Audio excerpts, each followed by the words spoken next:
নজর রাখবো অন্যান্য খবরের দিকে। মেদিনীপুরে বিজেপির পার্টি অফিসে ধুন্ধুমার পরিস্থিতি। বিজেপির জেলা সভাপতির গাড়ি ভাঙচুর, দিলীপ ঘোষের অনুগামীদের মারধরের অভিযোগ। জেলা কার্যালয়ের সামনে আসতেই মারধরের অভিযোগ। ধুন্ধুমার পরিস্থিতি, বিজেপির জেলা সভাপতির গাড়ি ভাঙচুর করা হয়। সেই ছবি দেখছেন আপনারা। দিলীপ ঘোষের অনুগামীদের মারধরের অভিযোগ উঠছে।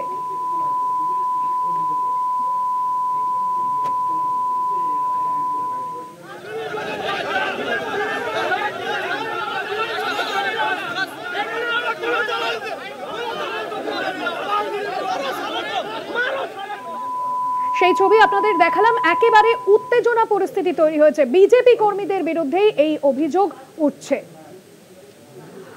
বিশেষ প্রতিনিধি অঞ্জন রায় রয়েছেন আমার সঙ্গে নিউজরুম থেকে। অঞ্জন দা, কে বিজেপি কর্মীদের একাংশ এই ঘটনায় জড়িত? কেন এই ধরনের ঘটনা ঘটানো হলো, কি জানা যাচ্ছে? দেখো, এটা রাগ বলতে পারো, রাগ বা আক্রোশে এই ঘটনাটা ঘটিয়েছে। দিলীপ ঘোষ যখন একটা মুখ এই রাজ্যে, তখন তিনি সরাসরি মমতা ব্যানার্জির আমন্ত্রণে সাড়া দিয়ে পাশে বসে ছবি তুলছেন, মুখে বলছেন মুখ্যমন্ত্রী ভালো কাজ করেছে। তাহলে দাঁড়িয়ে বিজেপি কর্মীরা আগামী ইলেকশনে বা মানুষের কাছে কি বার্তা দেবে, কি বলবে মমতা ব্যানার্জির বিরুদ্ধে, শাসক দলের বিরুদ্ধে? এই ক্ষোভটা সর্বত্র উঠেছে। আমি বলছিলাম তোমাকে যে দিলীপ ঘোষের যদি চলে যান দল থেকে, শুধু দিলীপ ঘোষ একা যাবেন না, তার অনুগামীরাও প্রচুর সংখ্যায় আছেন, যারা মণ্ডল সভাপতি নির্বাচিত হয়েছেন, জেলা সভাপতি নির্বাচিত হয়েছেন, তারাও হয়তো চলে যাবে। সেক্ষেত্রে বিজেপির খুব মুশকিলে পড়বে 26-এর বিধানসভা নির্বাচনের আগে। ঠিক এই ঘটনার চিত্র কিন্তু বলে দিচ্ছে যে দলের মধ্যে দাঁড়িয়ে বিজেপির যে গোষ্ঠী কোন্দল ভাগ ছিল, সুকান্ত, শুভেন্দু, দিলীপ, এরকম অজস্র গোষ্ঠী ছিল, সেই কোনো গোষ্ঠী এই দিলীপ ঘোষের অনুগামীদের আক্রান্ত করছে। এরা ভুলে গেছে যে বিজেপি মানে এক, মানে বিজেপি, সবাই বিজেপির কর্মী, এইটা এরা ভুলে গেছে। আমরা যতদূর জানতে পেরেছি যে দিলীপ ঘোষ এই ঘটনার খবর জানতে পেরেছেন। সম্ভবত তিনি আগামীকাল মেদিনীপুর যাবেন। এই ঘটনা যেখানে ঘটেছে সেখানে তিনি নিজে উপস্থিত হবেন। এবং যেটা ঘটনা, যে বিজেপির একটা দৈন্যদশা চেহারা কিন্তু এই জগন্নাথ মন্দিরকে উদ্বোধন, দীঘার জগন্নাথ মন্দির উদ্বোধনকে কেন্দ্র করে প্রকাশ্যে বেরিয়ে আসছে। কখনো নেতাদের মধ্যে বেরিয়ে আসছে, সোশ্যাল মিডিয়ায় ব্যাপকভাবে আক্রমণ দিলীপ ঘোষকে, কখনো কর্মীদের মধ্যে বেরিয়ে আসতেন, রাস্তায় নেমে মারপিট করছেন একে অপরের বিরুদ্ধে।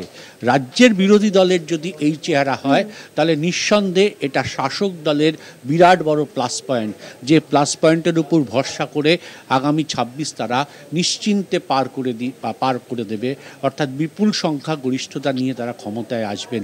কার্যত সেই ইঙ্গিত বহন করছে দিলীপ ঘোষের এই যে দীঘাতে যাওয়াকে কেন্দ্র করে। তারই ক্ষুদ্র চিত্র আমরা দেখতে পাচ্ছি। বিজেপিরই দুই কর্মী মারামারি করছে, একে অপরের বিরুদ্ধে বিশ্বাস হারিয়ে ফেলছে এবং দিলীপ ঘোষের বিরুদ্ধে বিক্ষোভ করছে। একজন নেতাকে এইভাবে রাস্তায় নামিয়ে নিয়ে আসছে তারই দলের কর্মীরা।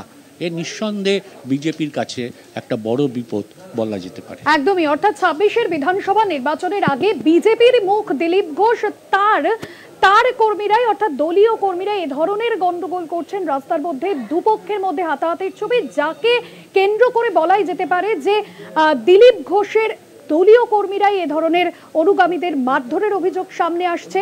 এবং এই ছবি কিন্তু একেবারে বলা যায় যে শাসক দলের কাছে 26-এর বিধানসভা নির্বাচন জয়ের ক্ষেত্রে বাড়তি অক্সিজেন দিচ্ছে।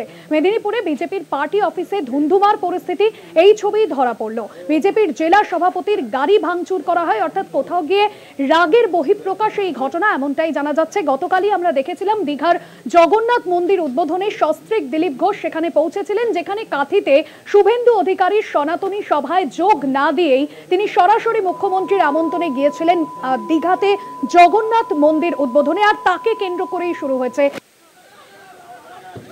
আর এই মুহূর্তের যে ছবি আপনাদের সামনে তুলে ধরছি, দিলীপ ঘোষের অনুগামীদের মারধরের অভিযোগ।